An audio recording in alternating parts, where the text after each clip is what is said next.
Hello. Oh,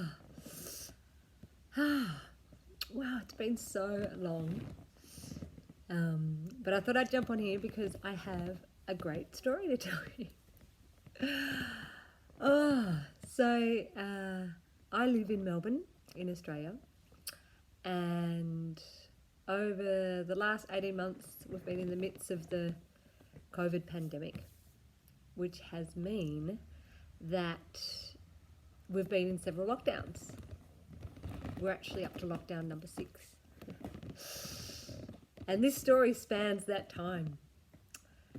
If you've spent any time with me during this last year and a half, you'll know that I often have this feeling of just wanting to escape, wanting to run away, get away. And I feel like, for me, what gets triggered with these lockdowns is this sense of my freedom's being taken away. Oh. So anyway,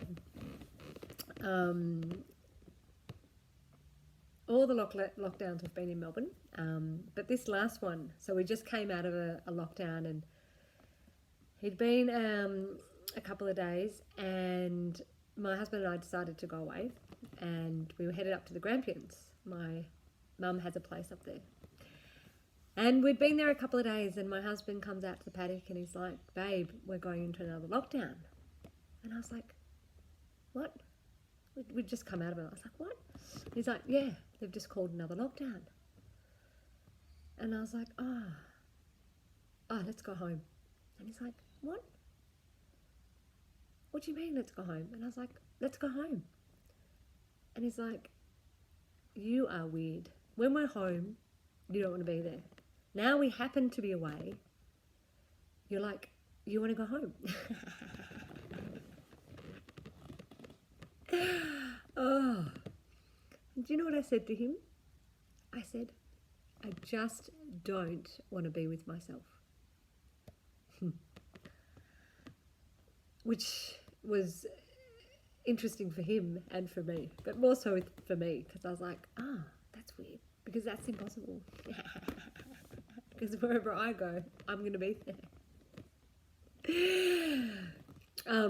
But what I realised was that when I was in Melbourne, I didn't have to be with myself because I was easily distracted.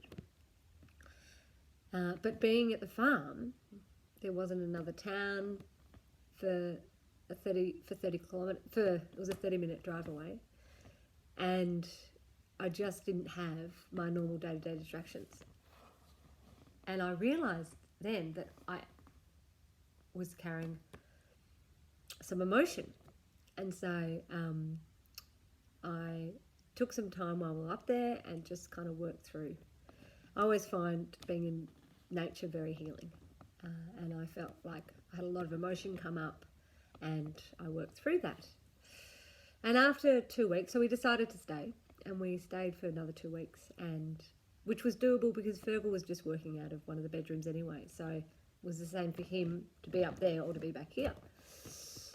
And then I said to him, I'm ready to go home. So we came home, and Melbourne was still in lockdown, and I think a week passed, and I was having a session with this woman. She does body work, and I'd seen her a few times, and she'd mentioned to me in the sessions, she said, "You've got a lot of feeling in your body, like you're holding on to a lot of feeling." And when she said it to me, like this woman didn't know me, I'd never met her before, she knew nothing about me, and I was lying on the table and I was thinking, "You sure you're looking at my body?" And I was thinking to myself, I've done so much work on myself, surely I don't have that much emotion in my body. I'm pretty aware, and when feelings come up, I allow them to. But as I had just realised from being in the Grampians, there was obviously still emotions in my body. And I had another session with her, and again she repeated this, and she said to me, you know that there's freedom in your emotions. And I was like, oh, yeah, I know that. And actually, a girlfriend of mine, Ali, had said a similar thing to me a couple of months beforehand. So I was like, yeah, I know that. But it was like I didn't really know that. So anyway, a couple of weeks passed, and then I went and this woman had actually suggested to me. She's like, she suggested that I just check in with myself in the mornings, and which I had a reaction to because I was like, oh, I feel like I've done. I just didn't want to have anything I had to do. I was like, I'd spent so many years meditating and feeling like I had to do things. I just wanted to be free to do what I wanted to do. But anyway, she'd said to me, I think, just for 5 minutes, check in with yourself, see how you're feeling, see what you might need for the day.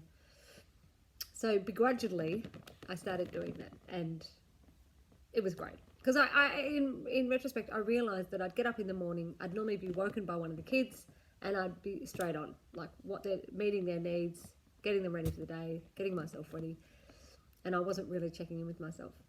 So I started to do this, and a couple of days had passed, and I woke up one morning and just checking in with myself, and I really noticed that my body was really my heart center felt really contracted. I was like, oh, I really feel like I can't move and open my chest like I normally can. So I thought, okay, what do I need for today? And I thought, I'm going to book into the chiro. So I booked into the chiro, and I thought, oh, this is going to be interesting to see what comes up.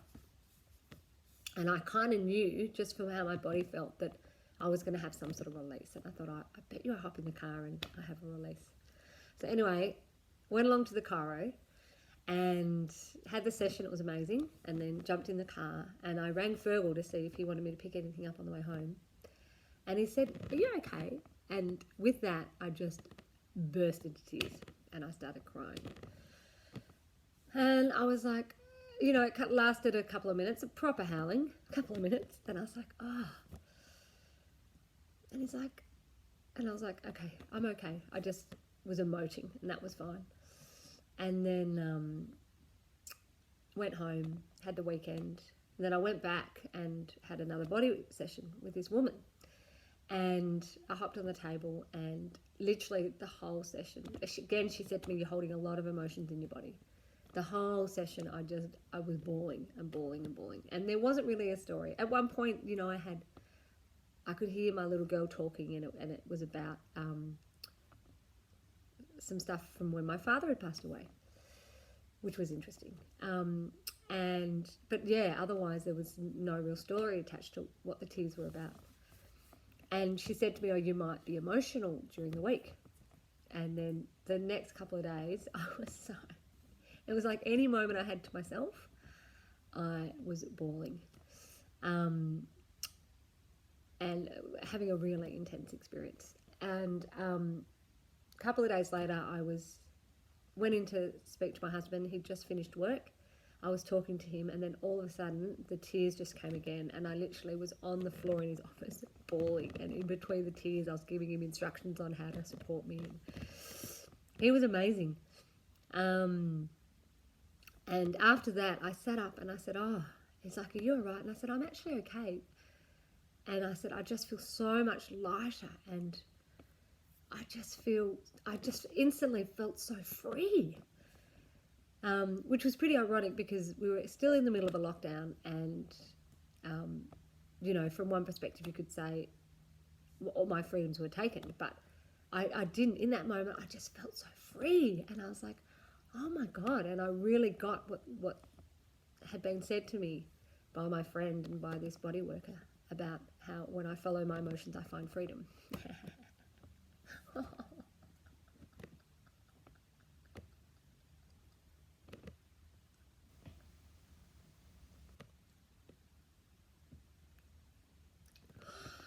Oh my God.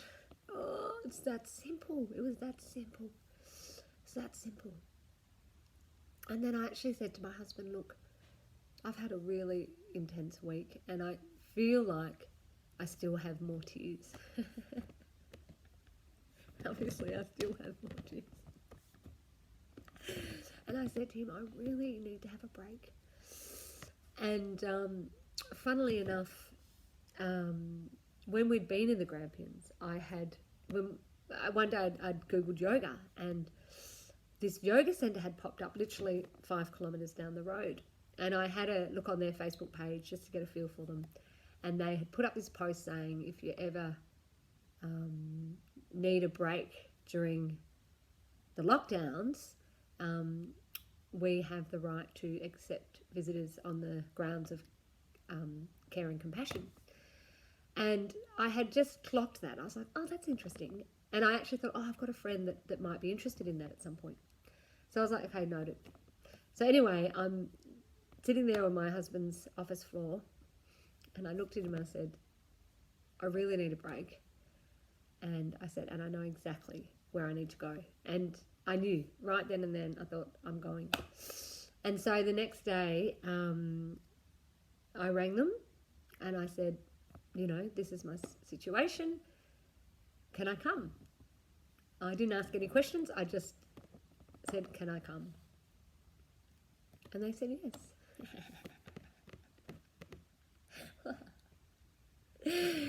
And then 48 hours later, I was in my car driving up to the Grampians. And with a letter authorising my travel. And all it took was a phone call. And as I drove, now in normal circumstances that might not sound like much, but we were in the middle of lockdown where you weren't allowed to go more than 5 kilometres from your house unless you were getting food. No, you had to, anyway. It was a big deal. And I thought to myself, not only did I feel the freedom, but then there I was in the car actually experiencing a reflection of that freedom as I was driving up to the Grampians. And I had the most beautiful 2 nights on my own. The first time since Oscar had come along, which had been over 2 years. And it was exactly what I needed. So the lesson for me was, if I follow my feelings, or if I flow with my feelings, I find freedom. Oh my God. Thanks for listening. Bye.